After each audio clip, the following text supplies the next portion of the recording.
far we have looked at the 6 characteristics that all living things or all organisms share. We have looked at where living things come from and the fact that they don't just spontaneously generate, that living things have to come from other living things. And in this last little section, I want to look at what living things need in order to survive. And these are probably kind of obvious, but let's look at them anyway. The first is that they need food.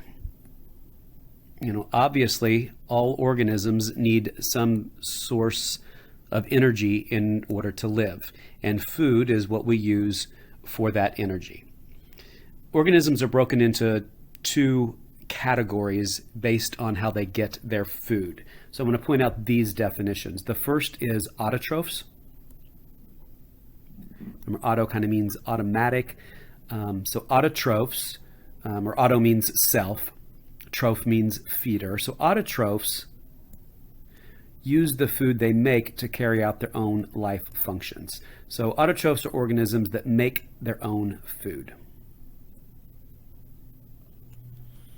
So plants that perform photosynthesis are autotrophs. They're able to take in what they need and generate or make the food within the organism itself. They don't rely on eating something else in order to get their food.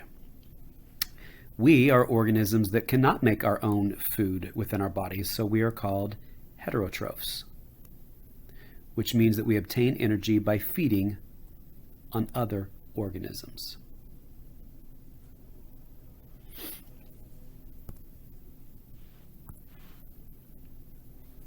Water is something else that all living things need in order to survive. So all living things need water to survive. In fact, most organisms can only live a few days without water. And the reason that water is so important is that it has the ability to dissolve more chemicals than any other substance on Earth.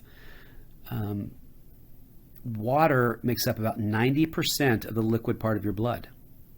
So the majority of your blood is water. Water is what allows your food to dissolve and to get transported to the different parts of your body. The waste that's made in the cells gets dissolved and then carried away. So water is vitally important to survival.